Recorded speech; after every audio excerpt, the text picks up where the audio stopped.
Captain Vex stared at the star map with a growing sense of dread. The red zone ahead blinked ominously on his screen, like a warning beacon flashing in the dark. Every spacefaring species in the galaxy knew that sector well. It was marked on every chart, referenced in every navigation manual, and feared by every pilot who'd ever left their homeworld. That was human space. "Captain, engine failure is worsening. We're losing power fast," Tim, the navigator, called from across the bridge. Vex closed his eyes and took a slow, steady breath. Their ship, the research vessel Wanderer, had been conducting routine surveys on the edge of known space when the main engine started to fail. What began as minor power fluctuations escalated into a total system breakdown. Now, they were drifting helplessly through the void, carried only by momentum, straight toward the one place no alien dared approach. "How long until we cross the boundary?" Vex asked. Tim scanned his instruments. "At this speed, maybe 6 hours." A heavy silence fell over the bridge. Vex glanced around at his crew of 12, scientists, engineers, explorers, all volunteers on a mission to map uncharted star systems. None of them deserved this. "Send another distress call," Vex ordered. "Broadcast on all frequencies. Someone has to respond." Nera, the communications officer, shook her head. "I've been transmitting for 3 hours. Several ships acknowledged our signal. But when I tell them our location, they refuse to help." Vex finished for her. "Because we're drifting toward human space."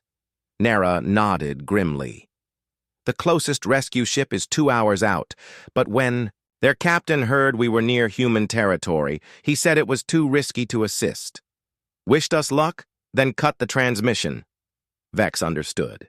Every child in the galaxy grew up with the same stories about humans, monsters lurking in the dark corners of space, savage, merciless, unpredictable. 2 centuries ago, the Galactic Council had attempted contact. The mission vanished without a trace. Since then, human space was sealed off limits to all. No ships, no communication, no contact, until now. "What are our options?" Vex asked the chief engineer, Rock. Rock wiped grease from his hands on a rag. "Main engine's dead, Captain. I might get auxiliary power online, but it'll take days. And even then, not enough to alter course. So, we're going in. Looks that way." Vex activated the ship's internal comm system. "All crew, report to the main meeting room immediately." 10 minutes later, his crew gathered, frightened, but resolute. Brave people who'd signed up for dangerous work, but none prepared for this. "You all know our situation," Vex began. "Our engines are dead. We're drifting into human space. This is bad. Very bad." A young scientist, Jax, raised his hand. "Captain, what do we actually know about humans? Real facts, not just stories." Vex considered.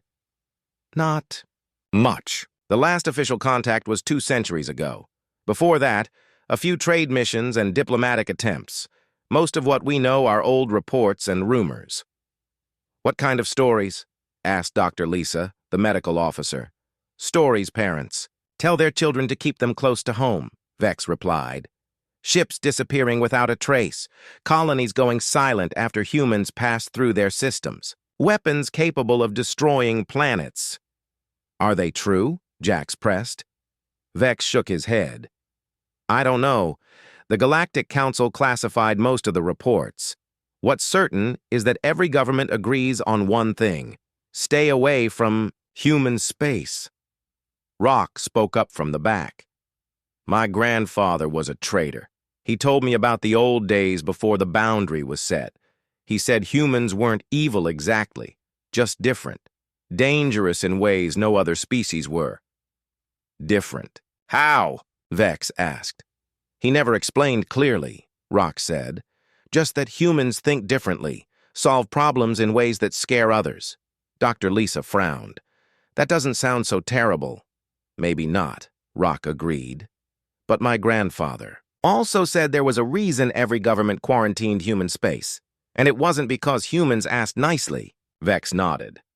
Whatever the truth is, we'll find out soon enough. The question is, how do we survive the encounter? Max, the security officer, stepped forward. We arm ourselves. Every crew member gets a weapon. If humans attack, we fight. Back. Nara looked doubtful. We're a research ship. We have mining tools and a few emergency weapons. If humans are as dangerous as rumored, our gear won't matter. Then what do you suggest? Max challenged. Maybe we try talking, Jack said quietly. I know it sounds crazy, but what if the stories are wrong? What if humans aren't monsters? Max laughed bitterly. 200 years of warnings and you want to bet our lives on maybe? I want to bet our lives on hope, Jax replied. Because the alternative is giving up before we even try? Vex looked around. His crew was scared but not panicked. They were thinking, searching for solutions, and that made him proud. Here's the plan, he said finally. Prepare for the worst, but hope for the best. Max, distribute weapons to anyone who wants one. Make sure they understand. Only fight if attacked. If humans really are monsters, Max asked, then what? Then we protect each other and die with honor, Vex said. But I'd rather face the unknown with courage than waste our last hours in fear. The crew nodded and dispersed to prepare. Vex returned to the bridge and stared at the red zone on the map. In a few hours, they'd cross that boundary and uncover the truth about humanity. He only hoped they would live long enough to tell someone. Outside, the stars danced on, indifferent to the fears of 12 aliens drifting helplessly into the darkness. 3 days had passed since Wanderer crossed into human space. Captain Vex sat in his command chair, staring at empty scanner readings. Nothing. No ships, no signals, no contact. Just endless silence and the slow drift of their dying vessel deeper into forbidden territory. 15 light hours inside. The boundary, Tim reported. If humans monitor their borders, they know we're here. Vex nodded grimly. Day 1 had been tense and armed. Day 2 brought nervous exhaustion. Now, on day 3, fear had morphed into confusion. Maybe there's nobody here, Jack suggested. Maybe human space is empty. 12 inhabited systems, Dr. Lisa read from her datapad. Billions of humans if population estimates are right. Then where are they? Nara asked. Before anyone could answer, alarms blared across the bridge. Contact! Large ship approaching fast! Starboard side! Tim shouted over the noise. Vex's blood ran cold. How large? Massive. At least 3 times our size. No warning, no engine signature. It just appeared. On the main screen, a sleek, dark ship materialized from what looked like empty space, bristling with weapon arrays capable of turning Wanderer to dust. The alien crew stared in terror. All hands! Battle stations! Vex ordered, though he knew it was futile. Are the weapons ready? He asked Max. As ready as they'll ever be, Max replied, voice tight with fear. The human ship closed in, its bulk blotting out stars. Vex braced for the attack. Instead, his communications console chimed with an incoming message. Nara's eyes widened. They're trying to talk. Put it through, Vex said.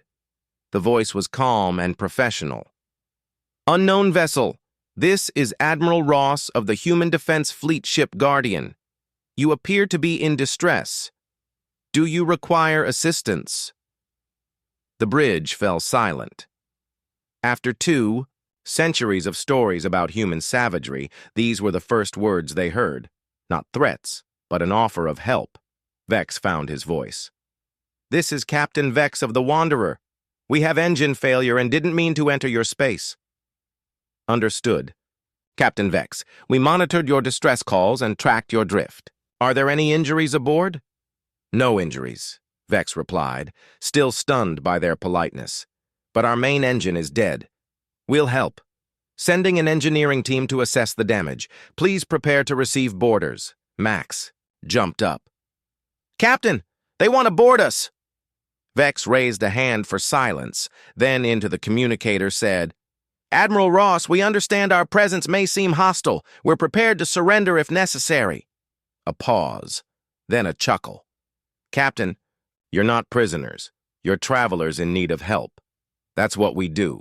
Prepare your docking bay. Our team will be there in 15 minutes. The transmission ended, leaving the alien crew staring at each other in disbelief. I don't understand, whispered Dr. Lisa. Where are the threats? The demands? The weapons pointed at our heads? Maybe it's a trick, Max said. Maybe they want to get inside before attacking. Rock shook his head. Did you see their weapons? They could destroy us effortlessly. Why would they need tricks? 15 minutes later, a small human shuttle docked at Wanderer's Bay. Vex and his senior crew waited nervously. Max hid his weapon behind his back. The first human to step aboard was a woman in work clothes carrying a tool bag. She was an average-height woman with short brown hair and a friendly smile stepped forward. Behind her came 3 more humans, all dressed like engineers rather than soldiers. I'm Chief Engineer Kate, the woman said, extending her hand in what the aliens recognized as a human greeting gesture. Sorry about the intrusion, but Admiral Ross thought you might need some help. Vex stared at her outstretched hand. After a moment, he reached out and shook it. Her grip was firm, but not threatening. You're not what we expected, he admitted. Kate laughed. Let me guess, you were expecting monsters with fangs and claws or something like that? Sorry to disappoint. We're just engineers. She smiled. Now let's take a look at your engine problem. For the next hour, Vex watched in amazement as the human team worked on his ship. They were incredibly efficient, using tools and techniques he'd never seen before. But more surprising was their behavior. Friendly, helpful, and genuinely interested in alien technology. This is fascinating, Kate said, examining the Wanderer's engine core. Your people use quantum resonance for power generation. We tried that approach about 50 years ago but couldn't make it stable. You mean humans have similar technology? Rock asked. Similar but different. We went with fusion antimatter hybrid reactors instead. Less elegant but more reliable, Kate smiled. Though I have to say, your approach is pretty clever. As the repairs continued, more humans came aboard, bringing food, medical supplies, and even entertainment devices. Dr. Lisa found herself deep in conversation with a human doctor about comparative biology. Jax was amazed by human scientific instruments that were decades ahead of anything his people had built. I don't understand, Beck said to Kate as she worked. We were told humans were dangerous, that you attack without warning. Kate paused and looked at him seriously. Captain, let me ask you something. In the past 3 days, have we threatened you? Demanded anything? Shown any sign of hostility? No, Vex admitted. Just the opposite. Then maybe, Kate said gently, what you were told isn't the whole truth. As the day progressed, Vex began to realize that everything his people believed about humans might be completely wrong. These weren't monsters or savages. They were helpful, intelligent beings who seemed genuinely interested in making friends with other species. But if that was true, why did the entire galaxy fear them? The answer to that question would come soon enough. For now, Vex was content to watch his crew interact with humans for the first time in 2 centuries. Whatever the truth about humanity, it was far more complex than anyone had imagined. Engine repairs will take about 2 more days, Kate announced. I hope you don't mind staying as our guests for a while. Vex looked around at his crew, who were smiling and laughing with their human helpers. For the first time in days, he felt hope instead of fear. We don't mind at all, he said. Captain Vex sat in the Wanderer's dining hall watching his crew share a meal with their human guests. The scene was something he would have found impossible to imagine just days ago. Dr. Lisa was deep in conversation with Dr. Paul, a human scientist specializing in alien biology. Jax was fascinated by human star charts showing parts of the galaxy no other species had ever mapped. "You seem troubled," Captain Kate said, sitting down across from him with a plate of food. Vex looked up at the human engineer who had spent the last 2 days fixing his ship. "I'm trying to understand something.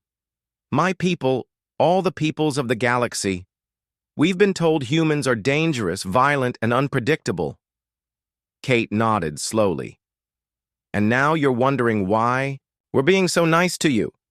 "Exactly.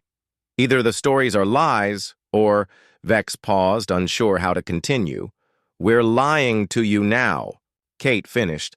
"I understand your confusion. Would it help if I told you our history?" "Your history?"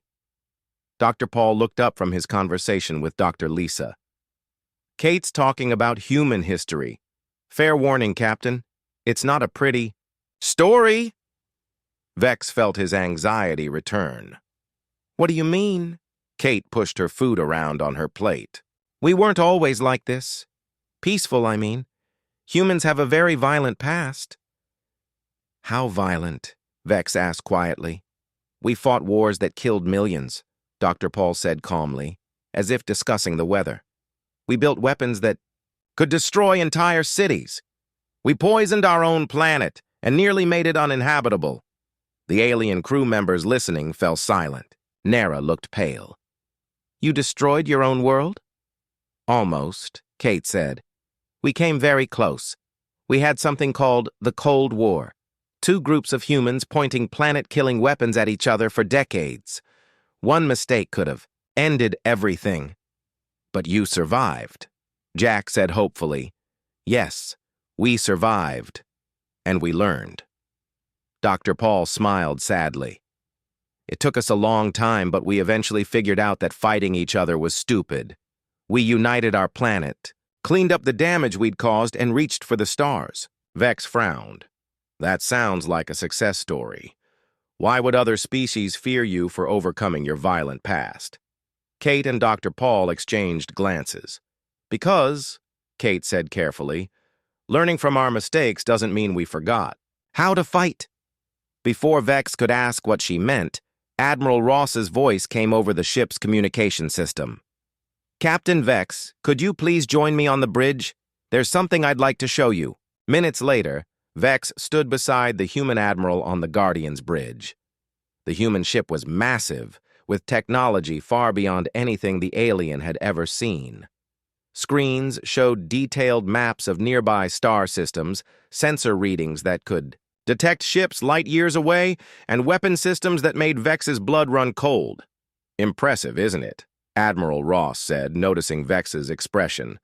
"This ship could take on a dozen vessels your size without breaking a sweat." Then, "Why haven't you attacked us?" Vex asked directly. Admiral Ross smiled. "Because you're not a threat. You're explorers who had an accident. Why would we attack explorers? But what if we were a threat?" The Admiral's expression grew serious. "That's a different question entirely.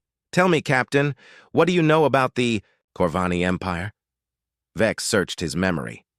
"The Corvani. They were a military power about 3 centuries ago, very aggressive, conquered dozens of systems. But they disappeared suddenly. No one knows what happened to them." "I know what happened to them," Admiral Ross said quietly. The bridge fell silent except for the hum of machinery. Vex stared at the human admiral. "You destroyed an entire empire?" "Not destroyed. Dismantled. There's a difference." Admiral Ross activated a wall screen. "Let me show you some old footage." The screen displayed star charts showing the Corvani Empire at its height, 42 systems under military control, billions of subjects, the largest fleet in the galaxy. Then the dates changed, and Vex watched the Empire collapse in fast forward. "The Corvani decided they wanted human worlds," Admiral Ross explained. "They attacked our colonies without warning, killed thousands of civilians, including children." "What did you do?" "We ended the problem. The screen showed human fleets appearing simultaneously across Corvani space, but these weren't random attacks. Every move was calculated, precise. Military bases were neutralized within hours. Government centers captured intact. Civilian populations protected and relocated. "This is impossible," Vex whispered. "How did you coordinate attacks across 40 systems at the same time?" "Planning," Admiral Ross said simply. "We spent 3 months analyzing their entire empire, every weakness, every strength, every possible response. Then we acted." The Bay. Footage continued. Vex watched human forces systematically dismantle the Corvani military machine, not with anger or hatred, but with the cold efficiency of engineers solving a complex problem. "You weren't fighting a war," Beck realized. "You were fixing something." "Exactly. Wars are chaotic, wasteful, unpredictable. We don't fight wars, we solve problems." What happened to the Corvani people? Admiral Ross changed the display to show current star charts. "See for yourself. The former Corvani systems are now peaceful worlds with thriving populations. Trade routes connect them to the rest of the galaxy. Citizens live under democratic governments that protected their rights. We rebuilt their entire civilization," Admiral Ross explained. "New governments, new laws, new opportunities. Most former Corvani citizens are happier now than they ever were under the Empire." Vex stared at the display in growing horror, not because of what humans had done, but because of how easily they had done it. "You defeated the galaxy's most powerful military force in 6 months? Actually, it was 4 months and 12 days, but who's counting? And then you just left?" "Our job was finished. The Corvani were no longer a threat to anyone, including themselves. Mission accomplished." Vex felt dizzy. "Admiral, how many humans are there in our space?" "About 8 billion. "And if someone attacked you again?" Admiral Ross was quiet for a long moment. "Captain, the Corvani Empire had the largest military in the galaxy when they attacked us. Today, human space contains more warships than existed in the entire galaxy 3 centuries ago. But you use them for what?" "Exploration. Research. Mostly. We prefer building things to breaking them. But if someone forces us to solve them as a problem?" Admiral Ross shrugged. "Well, we've gotten very good at solving problems." Vex understood now why the galaxy feared humanity. It wasn't because humans were evil or savage, it was because they were efficient. When threatened, they didn't lash out in anger. They analyzed, planned, and executed solutions with terrifying completeness. The Corvani hadn't been defeated by monsters. They had been systematically deconstructed by engineers who treated warfare like any other technical challenge. "Captain," Admiral Ross said gently, "your repairs are almost finished. Soon you'll return to your own space. You'll have to decide what to tell your people about us." Vex nodded slowly, his mind reeling with implications. These friendly, helpful humans who had fixed his ship and shared their food were the same species that had efficiently dismantled an entire empire without breaking a sweat. The most terrifying part wasn't their capacity for violence. It was their capacity for solving problems completely and permanently, and in a galaxy full of competing species and conflicting interests, that kind of efficiency was more frightening than any weapon ever built. Captain Vex couldn't sleep.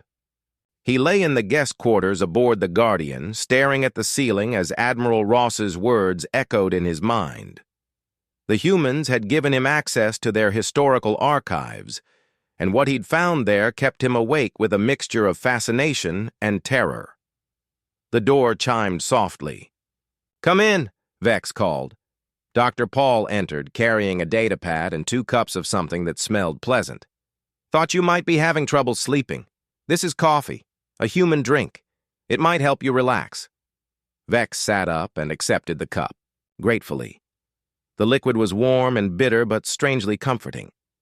"Dr. Paul, I've been reading about the Corvani War. There are details here that Admiral Ross didn't mention." "I imagine there are. Ross tends to keep things simple when he explains our history." Dr. Paul sat down in the room's only chair. What specific details are bothering you? The scale of it, Vex said quietly. Your archives show that humans mobilized for total war in less than 72 hours. Every shipyard, every factory, every resource in human space was converted to military production. How is that possible? Dr. Paul sipped his coffee thoughtfully. You have to understand something about humans, Captain. We're very good at working together when we need to. The Corvani attacked our colonies on a Tuesday. By Friday, our entire civilization had shifted into what we call war mode. But the coordination required. Vex pulled up files on his datapad. According to these records, human fleets launched simultaneous attacks on 42 different systems. Not sequential attacks, simultaneous. The timing was perfect, down to the minute. That's right. Doctor, my people can barely coordinate. Attacks on 2 systems at once. The communication delays alone make it nearly impossible. How did you manage 42? Dr. Paul smiled sadly. Practice, Captain. Lots and lots of practice. Vex felt cold despite the warm drink. You mean you'd done this before? Not to other species, no. But humans spent thousands of years fighting each other before we reached the stars. We got very good at warfare. Out of necessity. Dr. Paul activated a wall screen showing images from Earth's history, world wars, conflicts that spanned entire continents with millions of soldiers. The images were horrifying. Massive battles, destroyed cities, weapons that could level mountains. But what struck Vex most was the organization. Even in their ancient wars, humans had shown the same methodical approach he'd seen in the Corvani records. We learned something important from all that fighting, Dr. Paul continued. Wars aren't won by the bravest soldiers or the biggest guns. They're won by logistics, planning, and the ability to coordinate complex operations across vast distances. The Corvani never stood a chance, Vex realized. No, they didn't. But that wasn't their real mistake. What do you mean? Dr. Paul brought up new files on the screen. The Corvani Empire wasn't just a military force, Captain. It was a system built on conquest and oppression. They kept dozens of species as slaves, stripped entire worlds of resources, and ruled through fear. Vex read through the documents with growing horror. The Corvani had been far worse than he'd known. Genocide, slavery, environmental destruction. They had committed every crime imaginable against sentient beings. When they attacked our colonies, Dr. Paul said, they didn't just kill our people, they tortured them, conducted experiments on our children, broadcast the recordings to try to terrify us into surrender. That's monstrous. Yes, it was. And that's when they made their fatal error. Dr. Paul's voice became very quiet. They gave us a problem that could only be solved by removing them completely. Vex looked up from the files. You didn't just defeat them, you eliminated them as a concept. Exactly. We couldn't just push them back or negotiate a peace treaty. As long as the Corvani Empire existed, they would keep conquering and enslaving other species. The only permanent solution was to make sure the Empire could never exist again. The screen changed to show the systematic dismantling of Corvani civilization. But now, Vex understood what he was really seeing. It wasn't just military conquest, it was social engineering on a massive scale. You didn't kill them, he said slowly. You transformed them. We saved them from themselves, Dr. Paul corrected. The average Corvani citizen lived in poverty while their leaders conquered new worlds. They were taught from birth that violence was the only way to solve problems. We showed them a better way. By force. Yes, by force. Because they wouldn't listen to reason. Dr. Paul brought up images of former Corvani worlds as they were today. Look at them now, Captain. Free governments, thriving economies, citizens who've never known war. The former slave species are now equal partners in trade and diplomacy. Vex stared at the images, bustling cities, happy families, children playing in parks. It was hard to believe these peaceful worlds had once been part of a conquering empire. How long did the transformation take? About 50 years for full integration. We stayed to help rebuild their society, establish new institutions, and educate their children. Then we left them to govern themselves. And they never rebelled against these changes? Dr. Paul smiled. Would you rebel against peace and prosperity? Most former Corvani citizens tell us the human occupation was the best thing that ever happened to their worlds. Vex felt overwhelmed by the implications. Doctor, what you're describing isn't just military victory, it's the complete restructuring of an entire civilization. That's exactly what it was. But the resources required, the planning, the sheer scale of the operation. It was the largest peacekeeping and reconstruction effort in galactic history, Dr. Paul agreed, and we've gotten better at it since then. Better at what? Problem solving on a civilization scale. Dr. Paul finished his coffee and stood up. Captain, the Corvani War taught us something important. When someone forces us to solve them as a problem, we don't just address the immediate threat. We fix the underlying issues that created the threat in the first place. Vex set down his cup with shaking hands. Dr. Paul, exactly how many species have attacked humans since the Corvani? None. None at all. Not one. Word tends to spread quickly in a galaxy this connected. Dr. Paul moved toward the door, then paused. Captain, your repairs will be finished tomorrow. When you return to your own space, you'll have to decide what to tell your people about us. What would you have me tell them? Dr. Paul considered the question carefully. Tell them the truth. We're not monsters, and we're not conquerors. We're builders and explorers who prefer making friends to making enemies. He paused. But also tell them that when someone forces us to solve them as a problem, we're very, very good at finding permanent solutions.